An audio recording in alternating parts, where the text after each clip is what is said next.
Okay, so we were talking about the punishments in the hells.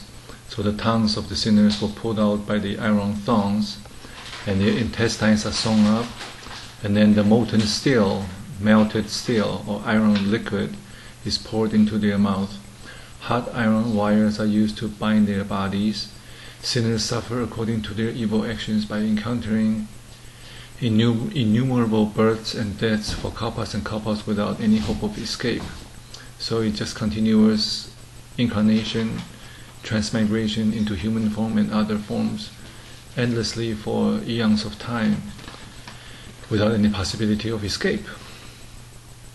When this world comes to an end, our galaxy is ephemeral, means it's temporary. It will eventually pass away, and the sinners will be transferred to another world, and in the new world they will endure more punishment. So the hell realm beings will be transferred. I don't think it's being transferred by a super powerful God, but just in terms of synchronicity and attraction. For example, when you pour the water flows down to the lowest place. That's just where it goes. And the coconut trees grow to a certain height, and grapevines climb. So they have their own special way of being and their own space of existence. That's my personal interpretation. The punishments in Avicii hell are limitless as mentioned above, and those subjected to them undergo the following 5 orders. Sinners to be punished throughout the day and night for kalpas after kalpas. We talked about a small kalpa, I don't remember now, it's 137 billion years, I think. Look it up on Wikipedia. Without any break. This answers to suffering without end of time. So Avicii hell, the word Avicii means endless or seamless. To be spread over the bed of punishment in one form or another without limit, with no limit of space. If you're one person, you will fill up the bed. If there are 10 million people, they will fill up the bed.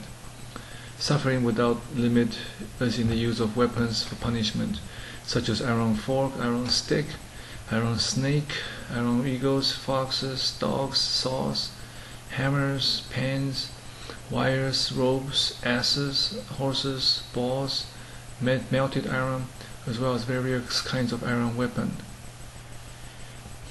Whether they may be females or males, civilized or uncivilized, old or young, rich or poor, devils or spirits, or even devas must suffer for their unforgivable sins committed. So applicable to everybody from all the realms. And I think deva is some kind of a god or angel according to their karma without any difference. So you are able to commit negative karma regardless of your realms. To be cast into this hell for kalpas and kalpas, to suffer different kinds of punishment day and night and endlessly, i.e. life without any break, with no means of escape, until their retribution of karma comes to an end. So pretty much you're going to pay it off. That's what they are saying. Kshitigarbha Bodhisattva taught Queen Mahamaya, this is but a brief description of a visit to hell. To quote the names of hell, the types of punishments and instruments used will take a period of 1 kalpa. Again, it's an incredibly long period of time.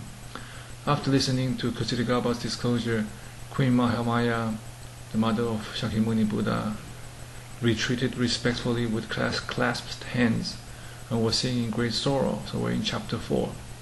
Evil actions and retributions of human beings of the samsara world. I think there's 1 more minute.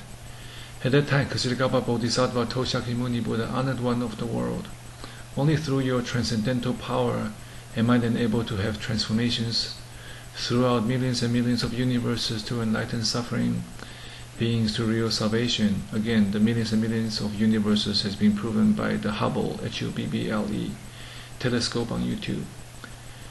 It must be by your great compassion and supernatural power that I am also able to have such innumerable transformations. I solemnly promise to fulfill your instructions to continue to relieve beings from this state of suffering and to lead them to salvation. I shall strive to work hard until the next Buddha, Maitreya Buddha, comes to this world in about, I think, 47 billion years. Pray do not despair, Shakyamuni Buddha then told Kshitigarbha Bodhisattva. The natural powers of perception of those who have not yet been liberated from the samsara world are an unsteady nature. Sometimes they do good deeds, sometimes they commit sins. They receive their karma according to their deeds. They have to undergo birth and death to be tested continuously at different stages in the ocean of suffering from kalpas to kalpas. This will always be in one of the following 5 states. So we can stop here.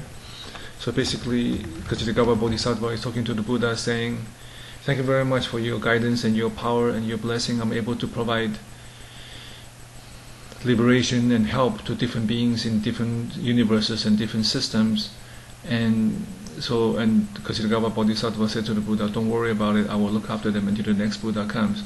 So Buddha was pretty happy to hear that. He goes, well, just remember, the creatures in the earth, in our world system, sometimes they do good, sometimes they do bad, and they gonna be in one of the 5 realms: humans, animals, subhumans, in hell, ghosts, hell realm, I guess, ghost realm, and asura realm. So they didn't mention heaven in this particular case, because he's talking about the beings of this world who tend to do good and then tend to do bad. Sometimes they commit sins, so they receive karma according to their deeds. So for the people who are in the heavenly realms here, they do more good than bad. So we'll stop here, we'll continue later. Thank you so much. Bye.